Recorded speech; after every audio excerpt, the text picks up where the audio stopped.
Assalamu alaikum. Welcome to Arabic Khatawaat again. This is part two where we are learning how to use lam with words that could have a separate meaning if they are detached from lam. It's only one letter with different functions, and the letter we're doing is lam. I'll be giving you different examples. We have about 14 sentences. We have two ways we could use lam. We use lam with words like ma that can have different meanings, and then if I put lam with kasra, it would convey the meaning of lima. Why not? And then the other function of lam, it's placed of course at the beginning, but if it's attached to another letter, this letter, like there is a set we learned, this letter has no other function if it's placed by itself. Of course, unless it means wa and, but if you put in it with sukun, it has no meaning. But together, or lam and waw, it would say if, or it would convey the message of if, or the conditional. You'll find it in Arabic conditional sentences. All right, so I'll start with the first one.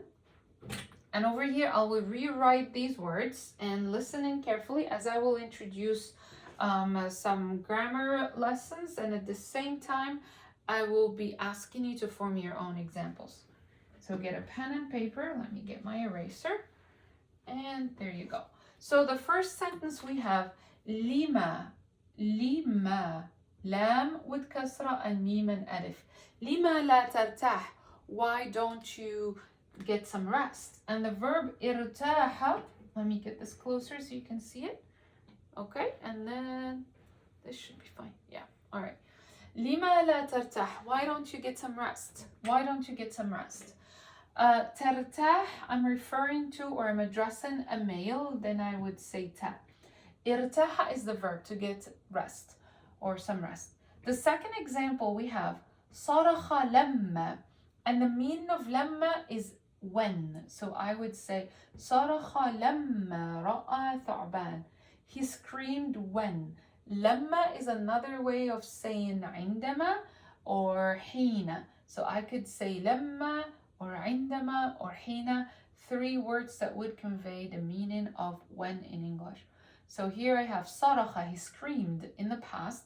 لما, when he saw. لما رأى ثعبان, when he saw a snake.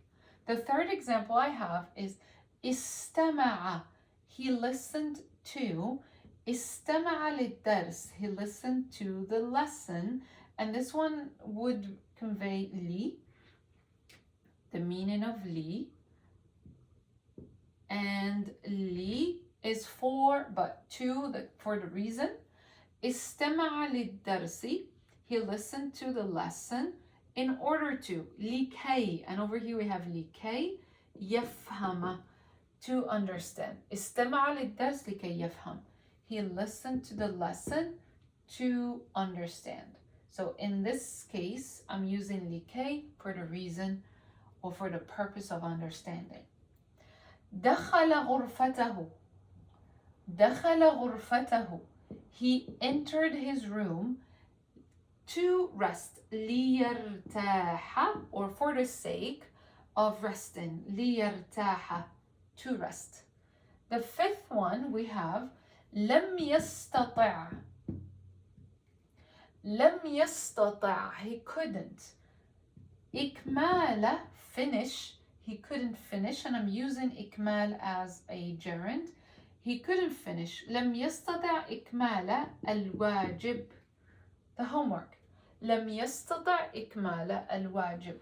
I will reread these sentences. Just stay with me and ask questions if you do not understand some vocab. So just stick with me, inshallah. We'll finish this together. So number 5 is لم يستطع إكمال الواجب. He could not finish the homework. And I could add more. And then that would be number 6. Because لذلك, that's why, or لذلك طلب, therefore, or that's why. لذلك, therefore, he requested. طلب المساعدة, help. So I'll read number 5, and the completion of number 5 is 6. لم يستطع إكمال الواجب. لم يستطع إكمال الواجب لذلك طلب المساعدة. He couldn't finish a homework, that's why, or therefore, he requested help. Number 7 is لا تقف هنا. Don't stop here. لا تقف هنا. And over here I'm using لا. Number 8, I'm saying لأي غرض تريده. For what purpose? غرض, purpose. لأي غرض تريده.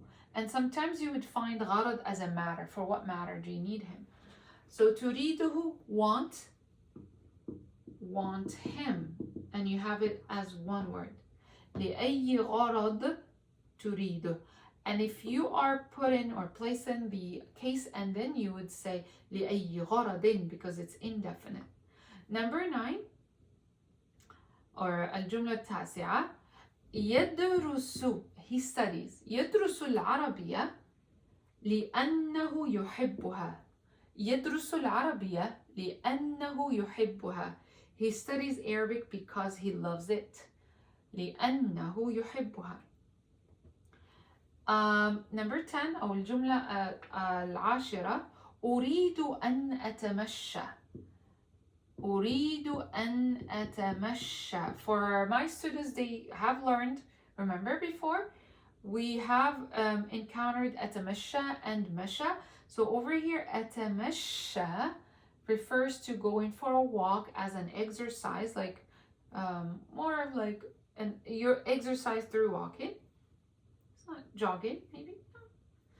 Maybe jogging is a bit faster. We'll see. Okay, so I want to walk, لكن, but الجو حار, but the weather is hot. I want to go for a walk, but the weather is hot. أريد أن أتمشى لكن, I have to place the شدة, لكن الجو حار, and I would say الجو حار if I'm placing the case ending. Number 11, I would say لي أخ, I have a brother. Remember we said if we place لي at the beginning, it would convey the meaning of I have. So لي أخ يدرس في الجامعة. لي أخ يدرس في الجامعة. I have a brother who studies at the university. Studying at the university or يدرس would be translated as who studies at the university or studies at the university. جميل. الآن we have 12, 13, and 14. أحضر لي. Yeah, that's the verb I was thinking about. He brought to me. So أحضر comes at the beginning of the sentence. That means لي over here is a preposition of place. It's not لي as I have. So you would say أحضر لي الورود. He brought me flowers. أحضر لي الورود. He brought me flowers. Remember, لي over here takes place after a verb. So you would only use it to refer to a preposition of place, like he brought to me. لن أنام باكرا. I won't sleep early. لن أنام باكرا. لو كنت غنيا. And here's the conditional. لو كنت, if I were rich, I would have helped. So لو كنت. كنت would mean if I was. In English, you'd say if I were, but in Arabic, it's like if I was. So over here, if, and then you have I was, which is كنت. If I was rich, غنيا. غني is rich. And over here, because it's indefinite, I have to say if I were rich, لو كنت غنيا بالتنوين الفتح لساعدتهم. I would have helped them. لساعدتهم. لا, like I would have done. So it's not a possible. It's like something. It's an impossible situation. Because you would say low, it's not possible. In this case, the conditional has two, the possible and the impossible. Over here, it's not possible, it's impossible because you're not rich. You're just saying, I wish I was rich. لو كنت غنيا لساعدتهم. لو كنت غنيا لساعدتهم. And that will be all. I hope you learned from these sentences.